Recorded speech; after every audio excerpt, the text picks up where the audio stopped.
Hi guys, this is JUNO nominated Christian and gospel artist Elenee. Thanks so much for tuning into TMTV. You can find me anywhere that you scroll social media at Elenee Young. You can find me out on the road this year as well. And as always, thank you so much for tuning in and for listening and for loving all my music. 'Cause if God's in the middle, then there's good in the center, and I know I'll find peace. When it don't make sense, I'll find my rest, 'cause he'll take care of me. And if God's not in it, then I don't want it. All right, I'm here with Elenee, guys, and she is nominated for the first time, correct, for the Junos? Yes. Please tell us, what is the inspiration behind your self-titled album? Oh man, that's a huge question, and I'm going to try to make it small. But basically, the album, so this is my first ever album, which was so fun. I've done lots of singles, I've done lots of like mini little projects, but I felt like the next step for me as an artist was to do like this packaged project. And of course, when I started off with it, I was like, but what is going to be in this package, you know? Yeah. And so wanted to do this over the last probably 4 or 5 years, and just wasn't sure about the direction. And I feel like during COVID, and I hate to bring it up because I feel like everyone is just like, oh my God. But really, I experienced so much healing and just like self-awareness during COVID. I lost my dad right in 2020 and really started to like lean into therapy and all the things. And then of course, like my music, it is, you know, upbeat in its own right, but I feel like the core lyrical message of my songs is quite deep, heavy stuff. So I really got to hone in and really like dive into that kind of a writing style for this project. And so I had all these songs that were written very last minute. I had booked a trip to Florida where it was recorded, and I was like, okay, I've got the date, I've got the flight booked, I don't have the songs. And so I met with some friends virtually, and we wrote these songs, and I was like, what in the world did I land with? Like, what are these songs? They're so different, but yet the undercurrent is all very much like the healing and all the things that I've sort of been dealing with and learning from. So we did it all together, put them all together. We recorded the project, and then, yeah, I mean, even that, I was unsure if the album would work, because I was like, do these songs even go together? So with that being said, when you found out that you were nominated for the Junos, Oh my gosh. that must have came as a huge surprise. 100%. Yeah, because you were writing the album with that even in mind, it sounds like. No, that was wild. I don't even know where to start with that either, because it's like there was a threat of our category being eliminated this year. I don't know if you guys were aware of that. There were, I think, 3 categories that were sort of on the docket to be removed. And so when I found that out, and when my colleagues found that out, everybody just put projects together and put them in, because they're like, yo, we are still alive and well. Yeah. The Christian gospel music sector is still happening in Canada. You know, we're not trying to make fetch happen. It's just happening. Yeah, no, that's I don't fair. know if that makes sense. But so knowing all that, I was just like, there's no way I'm going to be a nominee. And then when it happened, oh my Lord, that was crazy. Yeah. Well, I'm glad they didn't remove it. And what I'm hoping for, with that being said, is once anybody listens to your record, and even the other nominees as well, I hope that they see the importance, because Yeah. sure, maybe it is a niche demographic, but it's Yeah. still very important. Totally. There's still an audience for it. Yeah. And at the end of the day, it's still art being made. That's what I keep saying. I'm like, who cares about whether it fits into, you know, this style or whatever. Like, we're artists, and I think artists should be celebrated no matter if you align with the lyrics or whatever, the style even. It's art. Yeah. And I feel like Canada is we've really grasped this beautiful artistic side of us. We've always like really loved art. Yeah. So I'm like, don't forget about us. We're still artists. Absolutely, absolutely. And so was there a reason why you recorded in Florida? I just have like family / they're friends that have become family, and they own a studio down there. And so I do most of my vocal production up here, and everything gets made all in this machine of my little team of people that are working together. Yeah. And I just wanted to record on a $20,000 microphone. Why I don't not? have that here. Yeah, why not? Which microphone was it? A Sony 800. Yeah, C800. Yeah. C800. So I'm an engineer, so I'm Girl. familiar with yeah. Girl. That is it's a God. great mic, expensive, but it is a great mic. I mean, like, I would, We're not going to talk. Yeah, I won't get into it. Yeah. But tell me about some of your collaborators, like some of the producers. Like, did you handpick any of the people that helped you bring this album to life, or what was the process? Yeah, I mean, so Chris Hardy is my producer through and through. I get like goosebumps when I get to talk about him because he's like one of the best, and he's so underrated. No one knows who he is, and it's just like for now he's all mine. I'm just kidding, but he really is like, he's so good. His brain works in mysterious ways. Like he'll send me something like a reference, and I'm just like, what? That I would have okay, no, but it works. You know, like it's wild. So Chris Hardy he's the best, and then Joe Salamita, he's my engineer. I also had a girl engineer on this project too, which brought me so much joy because women in the studio, power to the women, and specifically women who like are engineers. They make me so happy. That's why my face lit up when I was like, yes, queen. So her name is Tiffany, and she and I did all the vocal production together, and she did all the comping, and it was so fun. It was just like such a cool experience. Yeah. So, what's your favorite part about creating an album?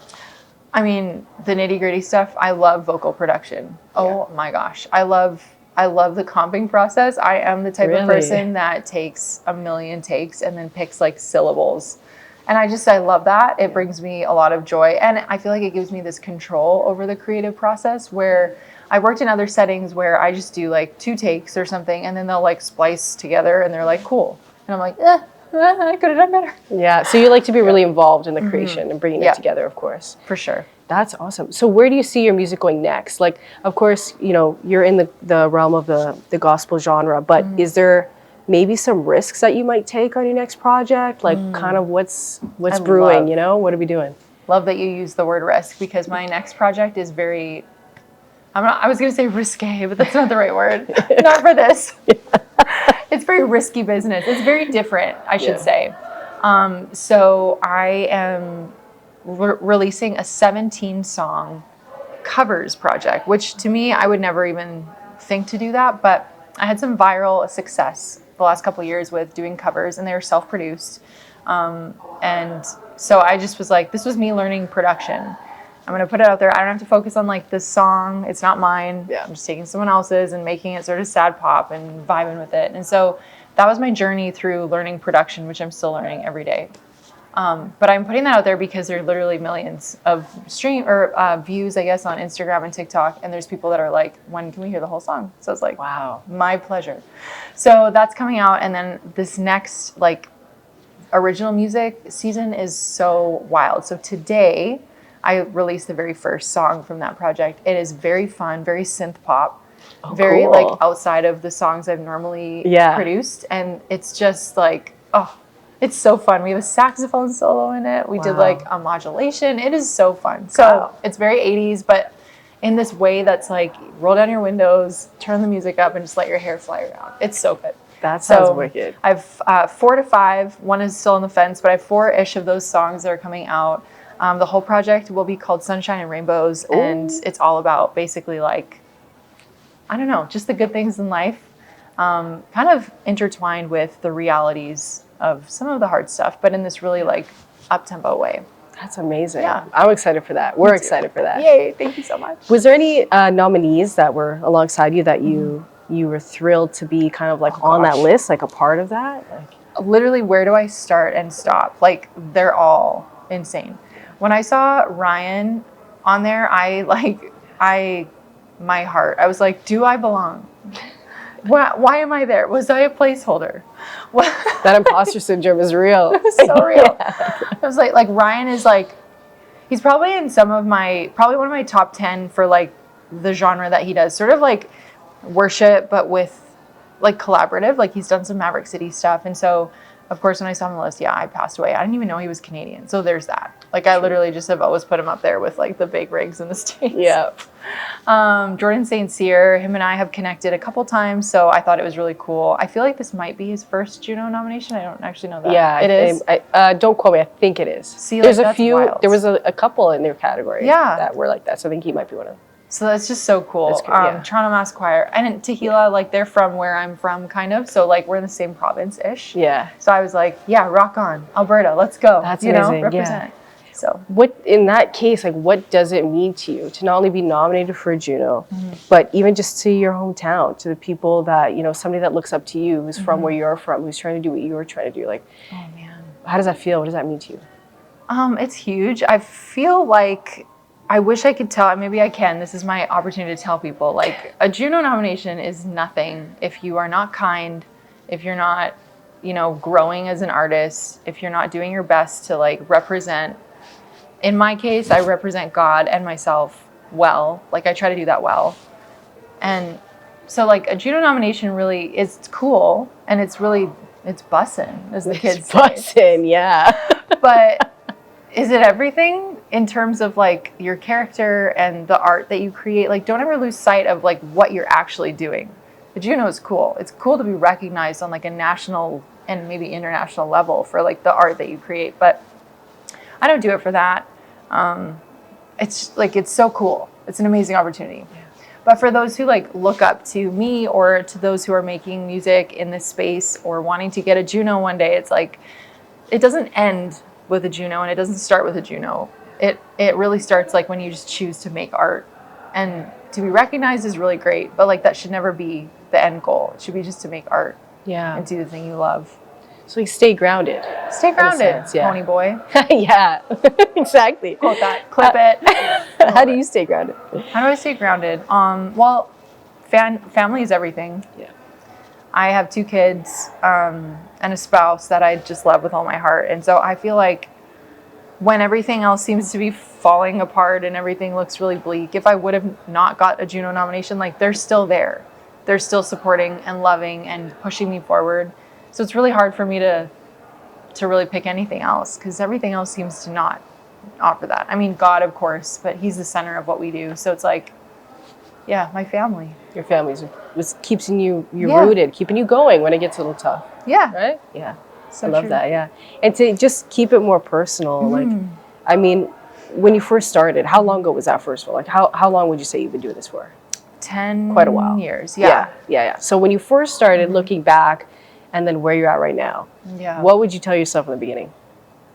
Literally the same that I just said. Like, it doesn't start and stop with an award or recognition. I chased that so much for so many years. Like, I just wanted so bad to get recognized or to be validated by other people. And it's funny because I got that. Like, early on in my career, I would say like 2017, I was like in Nashville winning the Songwriter of the Year with the Gospel Music Association, with like A&R reps and label executives. And I remember just sitting there being like, it didn't do it for me. Like, do you know what I mean? It was so cool, and it's great. I have a trophy sitting on my shelf that's like, cool, you did it. But it's like, I had to continue to grow and to make and to create things that made me feel that like desire to make music.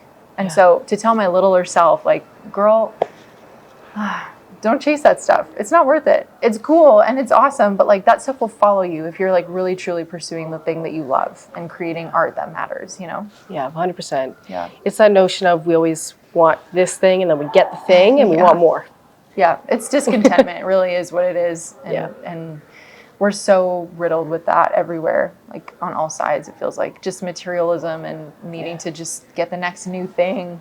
I mean, my car, it's like not that old. I have a 2021, but I'm already like, oh, but the 2025s and the 2026s are nice. But it's like, it works. It's great. It gets me to where I need to go. Exactly, you know? Yeah. And once you get the Juno, then it's like the Grammys. But then where do you go after that? Where do you go after that? Well, it's like, now I want more. Now I got to get into acting. I need an Oscar. Like, it's like, exactly, okay. Yeah. No, that's totally fair.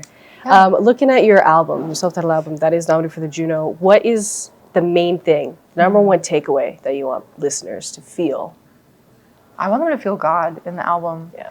From the very top of the album to the very last track, I hope that they feel God in everything, because it's like, that would have never happened.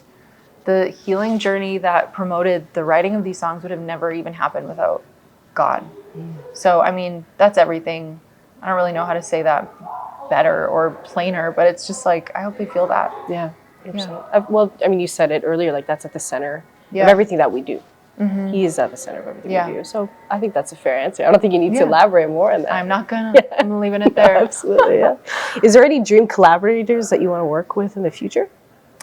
I mean, I would love to work with Ryan. I don't know if I'd made that clear enough.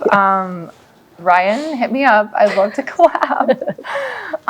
Right now, I feel like I'm kind of living in my dream right at this very moment. I released a song called Depths, and it's with my 2 creative genius besties, and we just connected over the last couple years, and oh man, it has been so fun. I've learned so much about studio stuff and production and stuff like that, like the practical side of music, and I've learned so much about songwriting, and I have become like this much stronger overall artist with their help. And so I feel like I'm living in the dream collaboration right now. So Kagan and Cam are like we're a little three musketeers, and we're always doing music together now, which is so fun. But yeah, Ryan would be really cool. Hit me up. Ryan, you better. I'll let him know. Call me. Yeah, for sure. And you're talking about kind of finding your team. So it sounds like you've really established like the people that are at the center of your music. Yeah. That are helping you really bring it to life. How important is that to you? Because I know a lot of artists say it's like it's everything, right? Yeah. I technically I'm fully an independent artist. So like everything I do is self-funded, everything. But I'm so opposite from independent. It's not even funny. I have someone in my corner cheering me on in so many different ways and from every different angle. And I just think of even like my community, like someone, I mean, I brought him here with me today, Kim and Sharon. Yeah. They are two of my favorite people, and they are cheering me on all the time. Sharon is my PR, but she's acting as a manager, which I feel like she just works way too hard, but she's killer. And Kim is just someone that's been with me for, I think, since 2021. We've just been like making visual stuff together. And it's just like, those are the people that you want, like the ride or dies, the people that will do anything to just like push the dial in the right direction. And so but so many more people. I don't even know where to start and stop. It's like, I could sit here and just name names, but I mean like the importance of having people in your corner is just everything. Yeah, having people believe in you. Yes. Because I don't always believe in me, and I can't count on me to believe in me all the time. So I need someone that's going to talk me off the edge of the cliff and be like, girl, you're not quitting music today just because it gets hard. Like, let's go. Let's go do interviews or whatever. Like, for sure, yeah. Yeah. How important is it to stay independent for you versus being signed to a label? Like, is that something that you think you'd rather stay independent for? Would you sign to a label? I don't know. I don't have really any experience with labels. I've heard all kinds of stories from all kinds of people. And I know that when people are hurt from a partnership, they never generally speak kindly about the other person or the other entity. So I always try to like listen through that filter when I hear, label stories. But I think the opportunity to work with a team that I choose in that essence, but also have the support and the backing from a label would be really cool. Like I've built this team over the course of several years, and I would hate to just be like, sorry, I'm with the big rigs now. I don't work with you. Like that makes me want to throw up. I couldn't even imagine. So having the opportunity to work with a label would be incredible, but it would basically have to just be on my terms, which I don't know if that's even a thing anymore. Could be. We'll I hope. If it helps you, then that's all we. Exactly. Honestly, you're doing pretty well for yourself right now, so maybe you don't even need that. Yeah, I don't know. It would be nice to have like the funding. But there's that. The support behind it, of course, and like distribution and all that, right? Yeah. Stuff And like that. even like promotional stuff. Like I looked at doing like a radio campaign in the U.S. of all places, and it was like that'll be $30,000 US, and I was like, I can't pay that. Yeah. Thanks, though. Yeah. How, in that case, like if we're talking a little bit about the industry and like on the business side and the support for the artists, how do you feel like the Canadian music industry could change to help support independent artists? It's a tough one, I know. So there's a lot of change that could probably come, but what's like, I guess, the main thing that you hope to see will happen in the future? I think it's less about the industry needing to change, and I think it's more about the consumers that need to change. Like, I think, let's see. I know people, I have personal friends that could sell out a tour in 10 minutes in the US or in the UK. And like, they're my level of an artist, but the consumers are so interested in the live shows, and people are so interested in supporting artists. And I feel like in some cases it feels like a lost art here, like going to a show or, buying a ticket to something. It's like, I don't know. I could be wrong and totally way out in left field, but it just feels like the consumer is the problem nowadays. We're so easily entertained by so many different 30-second or less videos. It's like, do we have the capacity to sit in a concert, or do we have like financially, do we have the means to support artists like through merch? And that's a huge thing to unpack, because it's like the cost of living is so high in general. So it's like when you're an artist going on tour and you're like, I have to make this much money to make the break even, not even like walk away with gravy money. It's like, well, I have to charge this much for merch because merch costs this much to make. It's like this big ecosystem of like impossibility. So I'm not saying it really starts and ends with the consumer, but it just feels like it's like so many different facets. If things weren't so expensive, it would be great. But then like if people could support artists better, that would be great. And if it wasn't so expensive, it would be great. We're all crumbling. Yeah, it sucks. Beneath the pressure. It really sucks. Yeah. But we're getting there. I think we're on the up and up. I think that's a good answer because, I mean, like you said, it may not start and end with the consumer, but they are the target. They are the people consuming the medium, the work, you know, the product that you put out. If you will. So I think that's a fair answer. Good. Okay, good. And on that note, what do we have coming up for you? Okay, well, speaking of tour. Yeah, there you go. Come support. I have a few shows lined up for this year, which will be really great. There's more in the works, so I'm not going to be too forward in saying them quite yet, but doing a couple festivals this year and doing some tour stops in Ontario, Calgary, Lloydminster, and Toronto. So it'll be, I said Ontario as if it's one place, but Ottawa, Barrie, and Toronto will be my Ontario stops. And then, and then I'm bringing Kagan with me. So Kagan has just, we released Steps together. It's their second collaborative song.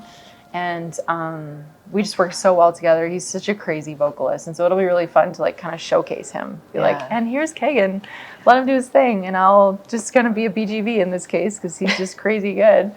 It'll be fun though. It's going to be great. The show will be very much like spearheaded by like pop and synth pop and really fun vibes. We've got the band is all coming together. It's great. And then during the show, we're going to kind of break it down and do like the sad pop covers that went viral. So it'll be like a little bit of fun in there. And then like I said, I've got that album coming out and then my other 4 to 5 song EP that's very pop driven, which will be fun. Do you have dates for those 2 projects or not yet? Waterfall release, so starting today and then kind of going until like March of 2026. Okay, so next year. Yeah. Right. The album, the originals album will be out by October. Okay, of this year? Of this year. Wow, you got a busy year. It's going to be nuts. That's good. But all the good things. Price went up.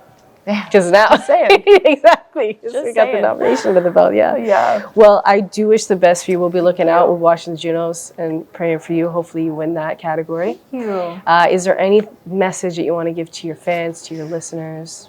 Anything you want to say to them? Oh gosh, well you guys, thank you so much. I don't even know where to start. I said that this whole time because there's so much to say in such a little space of time. But this album was a Kickstarter.